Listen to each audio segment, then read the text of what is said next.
Oh, it says I'm live. All right, well, this time I'm going to share this timeline with you guys. I don't know if you could hear it. Leia says that she couldn't hear the noise of the vehicles last time I did a video, but it's pretty noisy out there. It's very busy traffic, lots of honking, lots of screeching. There's no noise ordinances here, so sometimes the motorcycles go by and you could hear them like lightning going down the road. So anyway, I'm going to move towards this is the timeline of the Veilfallen. This is going to have no detail. We're going to go through it. I'm going to give as little information as possible, and later we'll do some deep diving in particular areas. The first one I talked about last time, and that's the 1904 first gate. That's in that took place in the old Hallex. The town was just called Hallex and not Hallex Rigidus, and that town got totally bonkered by the insanity, which is weird because they had very little influence at the time, but they still were totally driven crazy, and all kinds of weird things happened. And eventually, they fled south. Some specific people helped guide them south, and about 8 miles south is as far as they went. And they established a new town, and they called it Hallex Rigidus because some people got frostbite on their way down there, and so they got the stiff big toe, which is what Hallex Rigidus actually means. Well, Hallex means big toe, and Rigidus means stiff. When you put them together, it's an actual medical term. Says Hallex Rigidus, or a stiff big toe, or an arthritic big toe. In their case, a frostbite big toe. The next part of the timeline is the 1942, which is the second gate. A pattern emerges there. Um, that's when some people are starting to understand what's going on, but most people are clueless. And the gate opens, and more incidences happen at this time. There's more time that it's open, so more abominations come into the town and wreak havoc, not on purpose, but they absolutely wreak some serious havoc. And then you've got an area kind of between the two games. So 1904, there is a game, but it's probably won't be released for a while. It's more of a prequel setup. In 1942, there's a game. It's the first game in the series. And each of the eras here that I'm talking about will have 5 games that are released within that, within that segment. It'll be the main game, and it'll be 4 other games or events taking place at the same time in that area. So in the 1942, the games are done. They're ready to publish. They're prototyped. They're copyrighted. You can see them on the Game Board Geek if you want to go there and look. 1904 has games in preparation, but I don't plan on releasing that era for a long time. It'll be more of a prequel thing. Then the expansion era. That's kind of between two major things. The expansion area is where Jeremy's Raceway actually comes into place, but it's actually one of the 4 games from 1942. But that particular area is kind of like they try to make the town a city because they think these things are happening because they're so isolated. So they want to unisolate themselves. So they create a racetrack called Jeremy's Raceway. And there's a little story around that, but we won't go into that today. Then the next segment is the 1969 third gate incident. In 1969, a third gate opens up. Now you're a city, and it is devastated. It wasn't a good idea to bring more people in. They thought it might be, but they were wrong. And now they learn that in this particular era. You'll have a main game here also. We already have it mostly developed. And then multiple small event games, which we have most of those developed too. Not to the prototype stage yet, but we're getting there. The Age of Suppression. That's in between two major things. That's really where we realize bringing tons of people into the city was not such a good idea. The city's devastated. It becomes just this tiny little village, a couple ruins all around it. It's all overgrowing. And we're isolating ourselves now. Before we wanted to let the world know and let them come in, and hopefully that fixed it, but it made it worse. So now we don't want anybody to know what's going on. We're very hush hush at this point in time. Nobody needs to know what's going on in our little part of town, in our little tiny town now.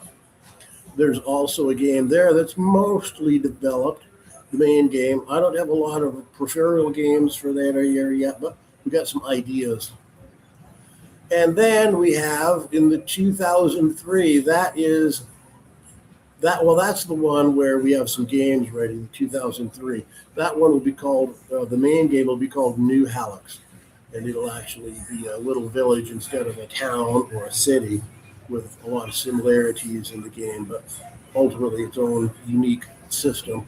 And these first three games are interusable, so the cards and such will be usable with any game. So you'll start out with only 18, 18, 18. You could combine them all together or play them on whatever board you want to. And now there's a little gap in time here where the people are trying to figure out what's going on. There aren't any gates for a while. People are breathing easy. Thank goodness, But unfortunately, on the other side of the gate, some major things are happening that aren't too good for us here. So, but it's a time where there's a lot of political unrest, and on the other side, that is, and people are upset about what's going on, mostly because they don't get to participate. They don't think it's fair under the circumstances that they're dealing with. And so they're, trying to get it so that they can have a heftier participation in what's going on, which isn't such a good thing for us on our side of this game. But for a while, nothing happens. People develop psychic abilities, they learn to use them, they develop them on purpose and push them. People like the Mark family who work naturally psychic, they start taking a guiding, hand in what's going on. And there's some pretty exciting things that happen during this time, including, I'm not going to go into detail on it, but they literally decide if this happens again and if it escalates, what are we going to do? And a lot of them decide, well, we're going to leave the planet. And in order to leave the planet, they've got to somehow get into space. And so they discover how to use a mass telekinetics, where they can literally combine a pile of people in a small space, and they all concentrate, and they can lift massive things. So they literally create spaceships in secret. And then in 2059, which is the next segment of the timeline, lots of gates open up all over the world. So it's no longer a hidden thing. People know now. They're being bombarded by these nasty old abominations coming through this gate, these hideous, monstrous creatures, and it's driving people crazy. Some people are going nuts and hurting people. Some people are going nuts and isolating. Some people are getting these weird abilities of hurting people without even knowing it. And a lot of people are going insane. And that's when the spaceships are lifted into space. They don't leave the planet right away. They circle the planet until the year 2070. So for 11 years, they circle the planet and they send people down to the planet to get recruits and to get supplies. And they don't want anybody for recruiting. If you're crazy, you're not allowed to go. They're looking for pure-minded people, which is hard to find at this point in time. So it's a bit grueling. It takes them 11 years before they decide they've got what they need and they take off. We'll go into more detail about that another time. All right, so now we have the orbital years. This is, that is what we just discussed, I guess. I kind of jumped forward on that. This is where Earth declines with the abominations infiltrating the entire world. And there is a reason why they're doing it. We'll kind of go into that detail at a different time also. They're not here to hurt anybody, but they are hurting us bad, and they just don't know it. So, but we'll go into that in later years. So these are the orbital years are where they're circulating the Earth, they're orbiting the Earth and doing that stuff. 2070 is the departure. Humanity leaves the Earth. They travel through space. Then you have the Lost Chronicle. It's lost because I don't plan on releasing it for a while.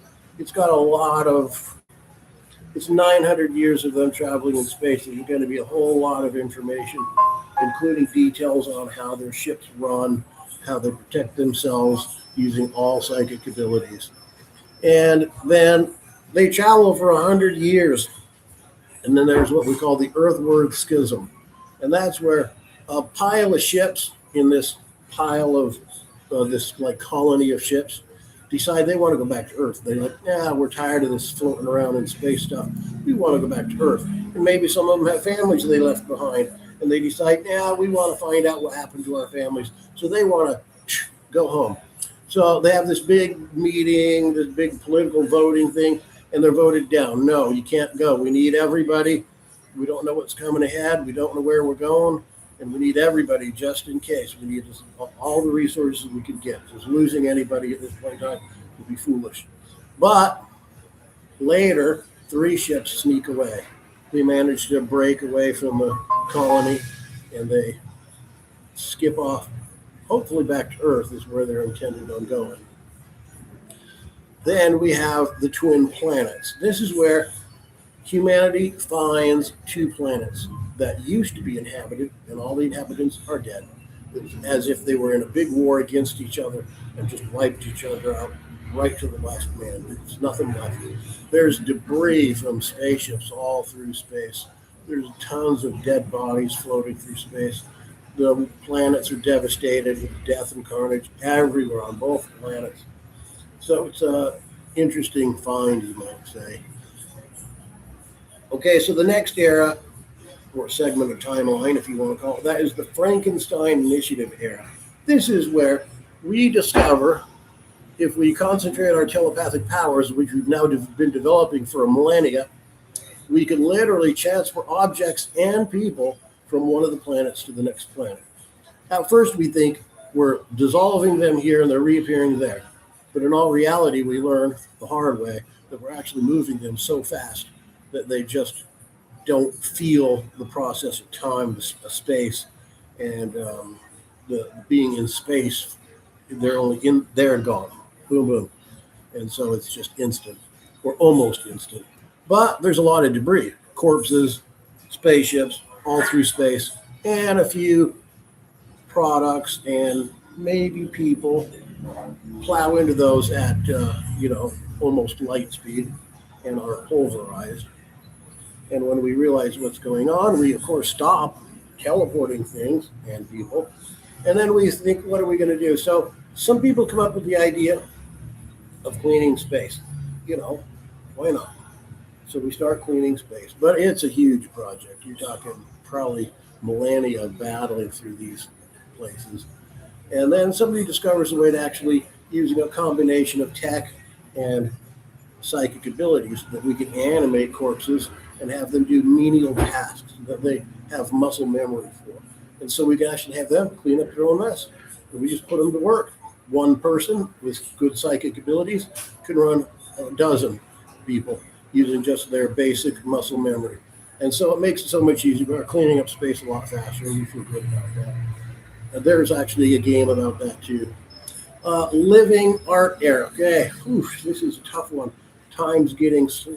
I'm supposed to be doing these short videos. It's turning out to be longer, so I hope nobody minds, because we've got a few more to go, and then I'll do some just brief things of some follow-up stuff. So, the living art era. Both planets have technology left behind, but we can't access the technology because it's all accessed through DNA, and all the DNA is dead, floating in space. And we discover a way to activate the DNA if we combine their body parts with ours. So we literally are able to graft an arm or a hand onto our body, and using our psychic abilities mixed with technology, literally force the merge in place and sustain it. And it's actually movable. So I can have 2 arms on my shoulders, and they're functioning. And so we're able to do that to access the chronicle, the information, the stored information on these plants, what happened to them, and what kind of worlds did they build. But nobody wants to do it. I mean, that's kind of a gross idea when you think about it. It's difficult to undo. It's possible to undo it, but it's really difficult and doesn't always turn out well. And sometimes you can actually kill the patient. So people don't really want to do it. But they finally get 1,000 people that volunteer to do it in the interest of progression. And so they do it. And they access the technology. And some of the technology is pretty nice. But they discover after maybe a couple decades that the technology, although somewhat enjoyable in some ways, is nowhere near as good as our own psychic abilities by this point in time. So we decide to abandon the tech for the most part and focus on our own abilities. Well, these 4,000 souls are now all disembodied looking and just not pleasant to look at. And so they're shunned. You guys go over there and we'll continue with life over here. You guys go over there in the dark, pretend you don't exist, and we'll try to do the same. Well, these people, they didn't like that too well, of course. And so in order to combat that, they actually got obsessive with these graphs and they put more and more on themselves instead of trying to fix it. They exaggerated it. And then they presented themselves as living art. And it hit like crazy. People actually loved it. And it grew and grew and grew. And so that's that living art era. Then you have the infant crisis. Well, here's the problem. People have been grafting themselves with these body parts for quite a while now. There are lots of competitions going on with the artwork of this sort of thing. And it's gotten to the point where people even petition to have their children grafted. And they win. They win in court. And now they can graft their children. And then later they want to graft even their infants. And they win that too because so many people are doing it now. It's rare to find a real person at this point in time. And just everybody does it. And so to not have somebody involved in it is crazy. There is a limit to the age, but it's pretty young.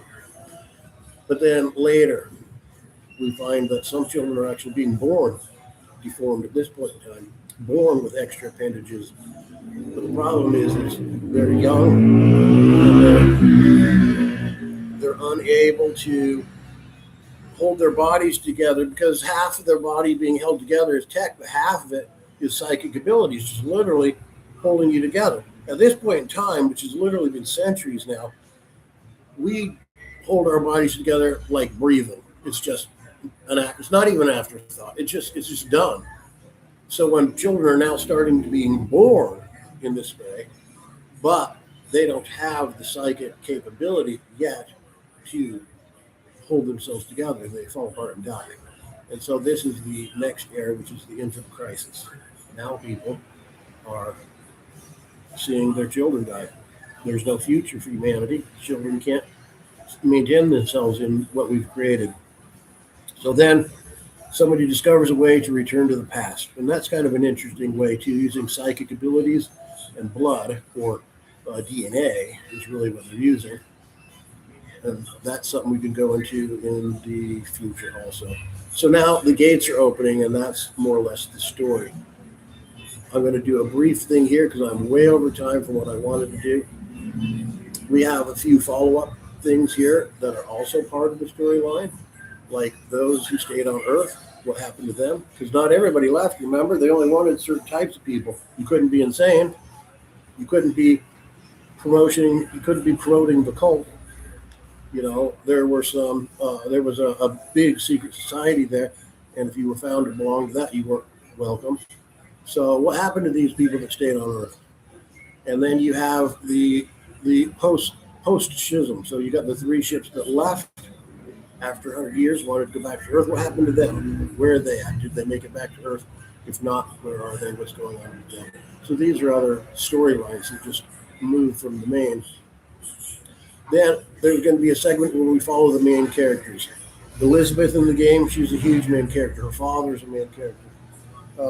Edward, if you play the game Halix Rigidus and you read the letter in the beginning, Edward's the one that summons his friends to the town to help him solve the mystery.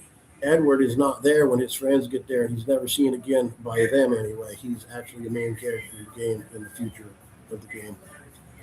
There's other main characters in the game, and as it develops, of course, there's going to be more and more main characters. And so we'll have one segment where we follow these main characters and see what's going on in their lives and where are they at.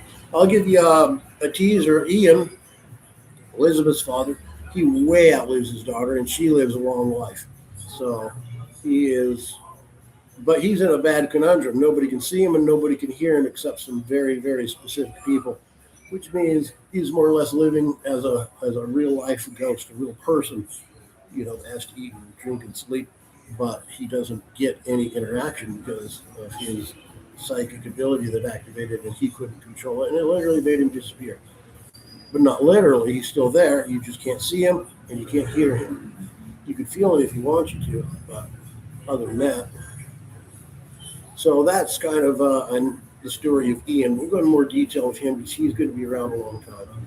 Then we have Hallex Maximus. That's not part of the storyline. That's a game. That's a role-playing game designed to play during the 20th century of Hallex Rigidus.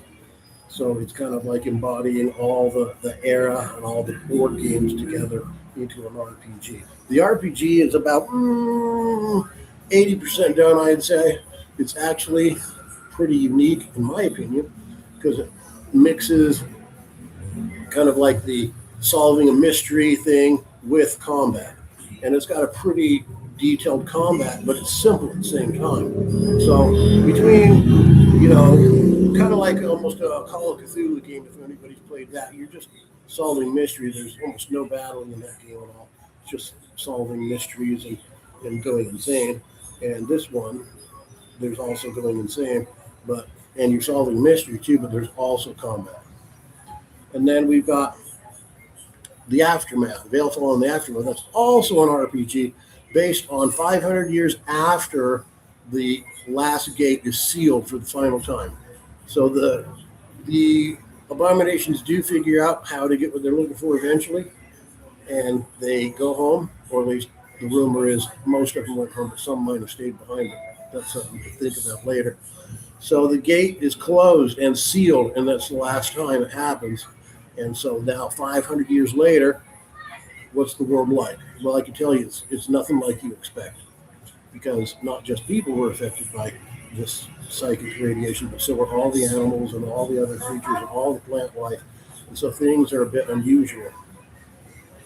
And then, of course, we want to have a segment where we just bring all the loose ends in.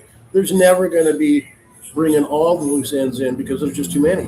And as we continue to develop the story, there's going to be more and more and more and more. And of course, some of the loose ends just are loose forever because we don't know what's going on with that. We never find out. A lot of this whole stuff isn't detailed. I'm not writing a book. This isn't a novel, and I never intended to be a novel. It's a marketing strategy, and there's no truth in it. There's no truth in it. So even if you hear somebody say there's no truth in it, there's not. Don't listen. There's no truth in it.